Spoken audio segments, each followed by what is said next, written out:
So couples get caught so many times in a negative cycle, and a negative cycle actually begins pretty quickly after you meet, oftentimes before you even get married.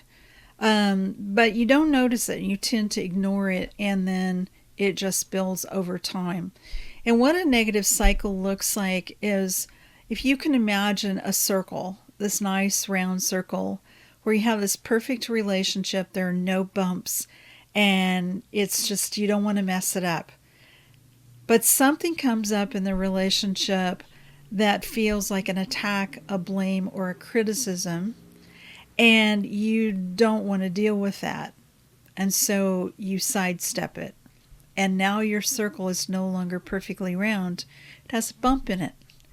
And that bump, you will go around that over and over again. And it's funny because it doesn't even have to be an attack, blame, or criticism.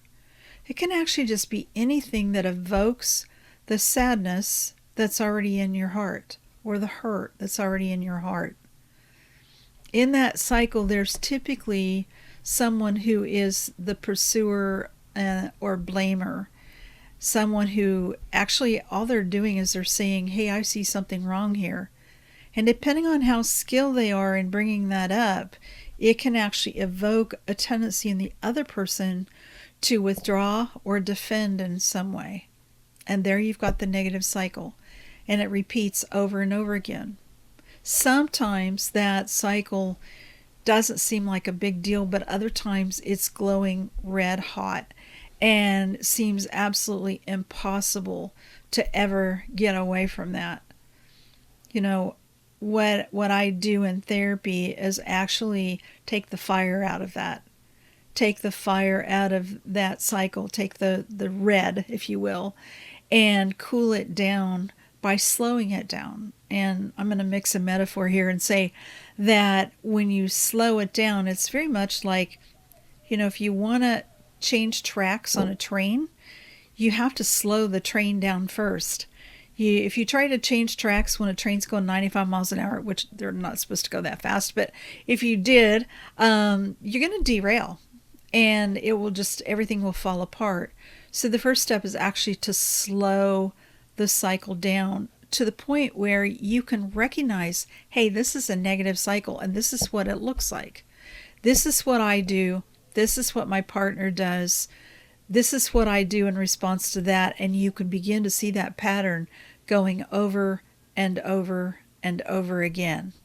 Now, the tricky part about that is, how do you slow down the cycle? And how do you slow down the cycle if you're just one person? Well, you can do something called taking a time out. You can say, I feel really overwhelmed right now. Can you give me 5 minutes? I need to gather my thoughts. Now, you want to do that sooner in the cycle rather than later, but really you can do it at any point when you realize that, hey, this has gotten out of control. Never, ever tell your partner you're out of control and you need a timeout. A timeout is something you do for yourself. And again, it's you tell your partner, I am feeling really overwhelmed. I need a timeout. Give a specific amount of time and tell when you're coming back. Give me 5 minutes, I'll be back. I'm going to go for a walk, I'll be gone for half an hour, and I'll come back and we'll try again. Or, if it's really overwhelming, you can say, I'll talk to you tonight, or, later in the same day. Whatever you do, you need to actually come back at the time that you promised. Very important that you do that.